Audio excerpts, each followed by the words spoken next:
बिस्मिल्लाहिर्रहमानिर्रहीम। अस्सलाम वालेकुम नाजरीन, एक और वीलॉग के साथ मैं हूं आपका होस्ट तारक चौधरी। नाज़रीन, इस वीलॉग में हम आपके साथ डिस्कस करेंगे, जैसा कि आज मैं अभी मौजूद हूं सुप्रीम कोर्ट ऑफ पाकिस्तान में, और यहां पर हुई है बहुत एक ज़बरदस्त कार्रवाई। यहां पर जो रिमार्क्स हैं जजेस की जानब से सामने आए, वो बहुत सारी चीज़ें जो हैं, जो मौजूदा सूरत हाल है, उन रिमार्क्स ने उनको बड़ा खोल कर बड़े वाज़ेह तरीके से खोल के रख दिया है। हम आपको बताएंगे जो सुप्रीम कोर्ट ऑफ पाकिस्तान के एडिशनल रजिस्ट्रार नज़र अब्बास के ख़िलाफ़ तौहीन अदालत की कार्रवाई थी, आज उसमें सुप्रीम कोर्ट ऑफ पाकिस्तान के सीनियर मोस्ट जज जस्टिस मंसूर अली शाह और उनकी सरबराही में ये दो रुकनी बेंच था, जिसने ये अपना फ़ैसला सुनाया। सुबह के वक्त उन्होंने फ़ैसला सुनाया, जिसमें उन्होंने नज़र अब्बास जो थे एडिशनल रजिस्ट्रार, उनको डिस्चार्ज कर दिया तौहीन अदालत से और नोटिस वापस ले लिया। लेकिन चूँकि एडिशनल रजिस्ट्रार नज़र अब्बास वो एक इंटर कोर्ट अपील उन्होंने दाखिल कराई थी, जो कि आज जस्टिस जमाल खान मंदोखेल की सरबराही में 6 रुकनी बेंच के रूबरू समाअत के लिए लगी थी। और दिन 1:30 बजे जब इसकी समाअत शुरू हुई, तो उसमें नज़र अब्बास जो एडिशनल रजिस्ट्रार थे, उनकी जानब से वकील पेश हुए। उन्होंने कहा जी कि हम इस ICA को वापस लेना चाहते हैं, क्योंकि हमारे ख़िलाफ़ जो तौहीन अदालत की कार्रवाई का शो का नोटिस था, वो वापस ले लिया गया।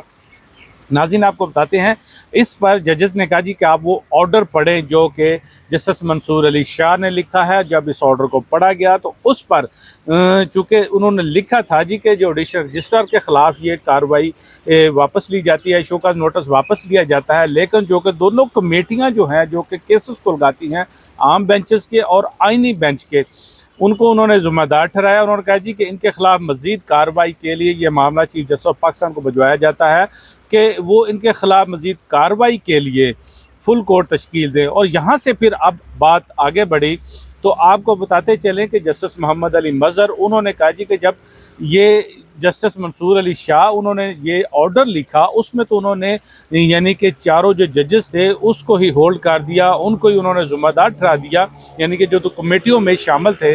और उसके बाद उन्होंने कहा जी कि क्या जजेस के लिए कोई आर्टिकल 10 नहीं है? अगर हमको ही तौहीन अदालत का मुर्तकब ठहराना था, तो फिर हमें बताया जाता, नोटिस जारी किया जाता कि हमारे लिए कोई 10 नहीं है, कि हम अपना जवाब देते और उसके बाद कोई ड्यू प्रोसेस होता हमारे लिए, तो हम भी यहाँ यानी कि जो वकील खड़े उन्होंने कहा जी को उस साइड पर आकर खड़े हो जाते, तो हम अपने आप को क्लियर करते। बहरहाल इस पर अब आपको बताते हैं कि जस्टिस हसन अजहर रिजवी जो थे, उन्होंने कहा जी कि जो उन्होंने ऑर्डर लिखा है, अब उस ऑर्डर में तो उन्होंने जो उस लिस्ट में, यानी कि चीफ जस्टिस ऑफ पाकिस्तान खुद भी आ गए हैं कंटेम्नर में, तो चीफ जस्टिस ऑफ पाकिस्तान चूँकि उन्होंने ही फुल कोर्ट बनाना है और उनको ही यह मामला भिजवाया गया है। जस्टिस मसर्रत हलाली जो थी उसमें शामिल थे। उन्होंने कहा जी कि ये जो बेंच है, ये जो केस सुन रहा है जस्टिस मंसूर अली शाह, तो पर्दे के पीछे क्या चल रहा है, ये सारा मामला जो है वो क्यों इंसिस्ट कर रहे हैं इस केस को सुनने के लिए। बरन नाज़रीन, आपको बताते चले, इस मौके पर जैसे शाहिद वहीद जो थे, उन्होंने बड़ा ज़बरदस्त तरीके से उन्होंने एक बात की। उन्होंने कहा जी देखिए, हम तो आईनी यानी कि आईनी बेंच का हिस्सा नहीं थे। उन्होंने कहा जी कि हम इस केस को सुन रहे हैं, हमारे सामने एक इंट्रा कोर्ट अपील है और इस इंट्रा कोर्ट अपील की हद तक ही हम जाएंगे, क्योंकि अगर इससे बाद में इससे आगे केस चलाना है, तो फिर आईनी बेंच जो है उनके पास 100 मोटो का इख्तियार है, तो वो 100 मोटो ले ले। यानी कि उस वक्त जो बेंच में जस्टिस जमाल खान मंदोखेल बैठे थे, जस्टिस मोहम्मद अली मज़हर थे, जस्टिस मसर्रत हलाली थी, ये आईनी बेंच के जजेस बैठे थे, वो उनको बता रहे थे, उनको सुना। उन्होंने कहा जी हम आईनी बेंच में नहीं बैठे हुए। ये मसाइल और प्रॉब्लम सारे शुरू हुए हैं 26वीं आईनी तरमीम के बाद। अच्छा, इस पर जस्टिस अतर मिनल्ला जो थे, वो बेसिकली जस्टिस शाहिद वहीद की वो उनके रिमार्क्स या उनके सेम थे उनके ख्यालात। वो कहते जी कि चूँकि ये ICA है और ये इस हद तक जो है उन्होंने वापस लेने का कह दिया है, तो इससे हम आगे नहीं जा सकते। हम इससे आगे जो ऑर्डर में है, अगर हो सकता है गलत भी हो, तो लेकिन हम किस तरह से इसको आगे सुन ले या इससे आगे बढ़ जाएं। बहरहाल जैसे जमाल खान मंदोखेल बेंच की जो सरबराही कर रहे थे, वो आज खासे बरहम नज़र आए, ख़ास तौर पर इस ऑर्डर को पढ़ने के बाद। चूँकि जैसे जमाल खान मंदोखेल वो आइनी कमेटी का भी हिस्सा है जो कि केसेस को लगाती है, और आइनी बेंच का भी हिस्सा है। जैसे जमाल खान मंदोखेल उस बेंच का भी हिस्सा थे जो कि साबिक़ चीफ जस्टिस काजी फाइसा की सरबराही में, जिसने 63A के केस को सुना, और इस 63A के केस से ही बुनियादी तौर पर गवर्नमेंट की जो सहूलतकारी हुई और जिससे उसको 26वीं तरमीम पास करने का मौका मिला, और आज ये सूरत हाल है।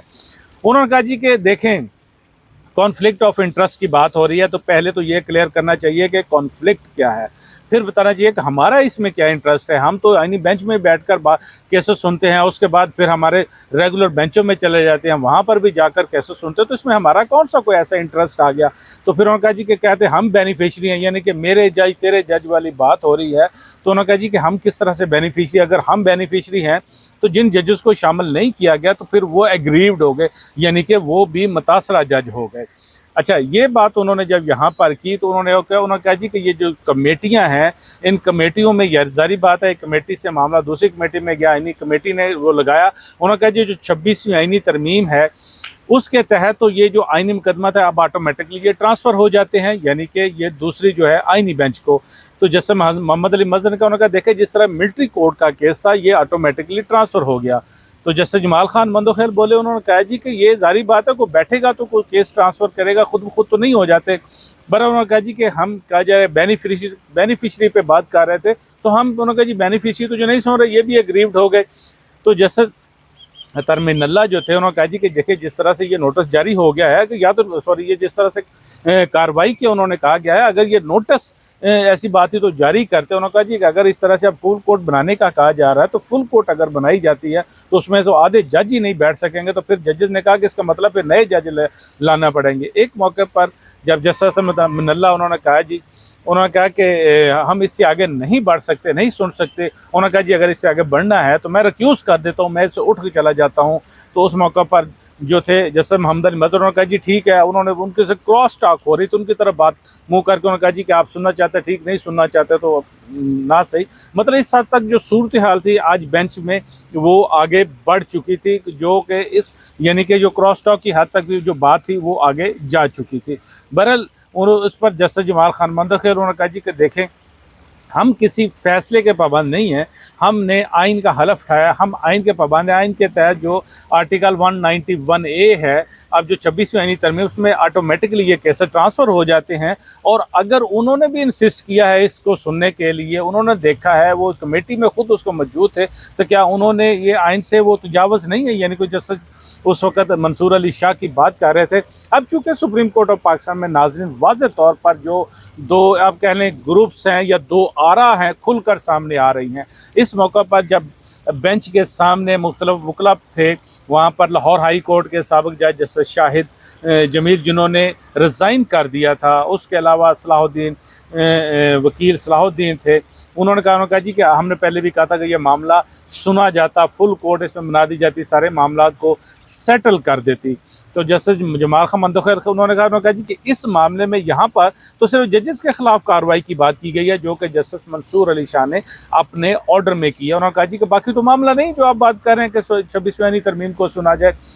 बर उन्होंने ये भी कहा, जस्टिस मोहम्मद अली मजहर बोले, उन्होंने कहा जी कि 26वीं तरमीम का केस सुना जा रहा है, बहुत सारी अर्जेंट अपील थी तो हमारे सामने आई, हमने लगा दी, तो उस केस को भी सुना जा रहा है। ये नाज़रीन उसी वक्त 26वीं तरमीम का केस लगा दिया गया था जब जस्टिस मंसूर अली शाह ने इस केस की समाअत की। उन्होंने कहा जी कि इस पॉइंट पर हम देखेंगे कि क्या आईनी जो तशरीह इस मामला को, यानी ये कस्टम के केस में आम बेंच भी देख सकते हैं, सुन सकते हैं तो नहीं। तो इस वक्त फिर वो बड़ा मुतहर्रक हो गए थे, एकदम से दोनों कमेटियाँ जो मुतहर्रक हो गई थी। नज़र अब्बास जो एडिशनल रजिस्ट्रार थे, फिर उनको कहा गया कि आप नोट लिखे, उन्होंने चीफ जस्टिस को नोट लिखा। फिर इस जस्टिस मंसूर अली शाह का जो केस था उसको जारी बात नहीं लगाया गया, बेंच तब्दील कर दिया गया। आइनी कमेटी ने वो 26वीं आइनी तरमीम वाला केस है, तो ये सारे मामला जो थे ये अब्रप्टली फिर उस वक्त ये चलना शुरू हो गए थे।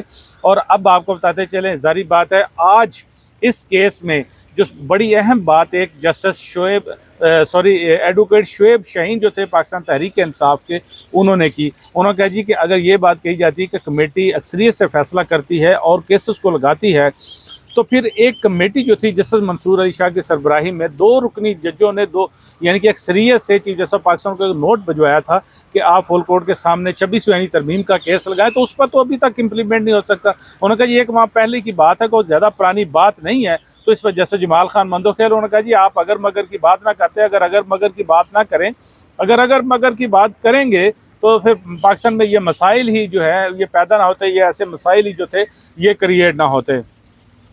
बहरहाल इस पे आज जो बेंच था उसने जो एडिशनल रजिस्ट्रार नज़र अब्बास उनकी हद तक उन्होंने केस को डिस्पोज कर दिया है। और ये 6 जजों ने कर दिया, सब ने कर दिया। और लेकिन इसके बाद जो 4 जजेस थे, जिनमें जैसे जमाल खान मंदोखेल, जैसे मोहम्मद अली मज़हर, जैसे हसन अज़हर रिजवी और जैसे मसर्रत हलाली, उनकी जानिब से ये आया कि वो इसमें मज़ीद रीज़न लिखेंगे। और जो ज़ाहिर बात है जस्टिस मंसूर अली शाह ने अलग से उन्होंने ऑब्जर्वेशन दी है, अब उस पर उनकी रीजनिंग आएंगी, उस पर अब क्या ऑब्जर्वेशन देते हैं, ऑर्डर देते हैं, अब ये बात देखने वाली होगी, क्योंकि मामला अब आगे बढ़ेगा, ये रुकेगा नहीं। लेकिन 2 जज जो थे, जस्टिस सतर मिनल्ला और जस्टिस शाहिद वहीद, उन्होंने कहा जी हम यहाँ तक बस हमारा स्टॉप है, ICA थी, हमने उसको देख लिया, सुन लिया, इससे आगे हम नहीं जा सकते, क्योंकि हमारे पास इससे आगे पावर नहीं है, या हमारे पास इससे आगे कोई वो नहीं है, अपना कोई इख्तियार नहीं है। लेकिन नाज़रीन आपको बताते चले एक बहुत ज़बरदस्त बात, जैसे जमाल खान मंदोखेल, उन्होंने केस की समाअत के दौरान एक किस्सा सुनाया। उन्होंने कहा जी कि मेरा तल्लक जिस इलाके से है, हम लोगों की बहुत इज़्ज़त करते हैं। उन्होंने कहा जी कि वो बरल, उन्होंने कहा जी मैं आपको एक किस्सा सुनाता हूँ। एक आदमी था, वो मेले में चला गया, उसकी बड़ी अच्छी चादर थी, खूबसूरत चादर थी, वो लेके चला गया और मेले में उसकी चादर गुम हो गई। जब मेला बड़ा ज़बरदस्त, उसने कहा जी कि वो वापस आया, लोगों ने पूछा जी कैसा था, तो उन्होंने कहा जी कि मेले में छोड़े, मेले में क्या था, सारे तो मेरी चादर के पीछे पड़े हुए थे। तो नाज़रीन अब जो है सब जो है उस चादर के पीछे पड़े हुए हैं। और देखिए अब क्या मामला सेटल होता है, किस तरफ जाता है। चूँकि अब जो इख्तियारात है सुप्रीम कोर्ट ऑफ पाकिस्तान से, ये भी चुराए गए हैं। हम आपसे अगर स्ट्रेट फॉरवर्ड बात करें, 26वीं आईनी तरमीम में चुराए गए हैं। जिस तरह से चीफ जस्टिस ऑफ पाकिस्तान की तैनाती के लिए एक वो कमेटी बनी है, पार्लियामेंट की कमेटी बनी है, उसके बाद अब आइनी बेंचेस जो हैं ये बनाए जा रहे हैं, अलग से कमेटी बन गई है, कोर्ट में तफरीक आ गई है। उसके बाद जुडिशल कमीशन जो है अब जैसे कि हाई कोर्ट में जजेस की तैनातियाँ कर रहा है। तो ये सारे मामला जो हैं इस वक्त चल रहे हैं, और ये सारे मामला और ये प्रॉब्लम जो है ये क्रिएट हुए हैं 26वीं आईनी तरमीम के बाद। देखते हैं बहरहाल अब चूँकि ये एक रिफ्ट जो है ये चल रही है, और इसमें क्या आउटकम निकलता है, क्या निकलता है। ये था आज का वीलॉग। अपना बहुत सारा ख्याल रखिएगा। आपकी खिदमत में फिर हाज़िर होंगे नए वीलॉग के साथ, नई इन्फॉर्मेशन के साथ। अल्लाह हाफिज़।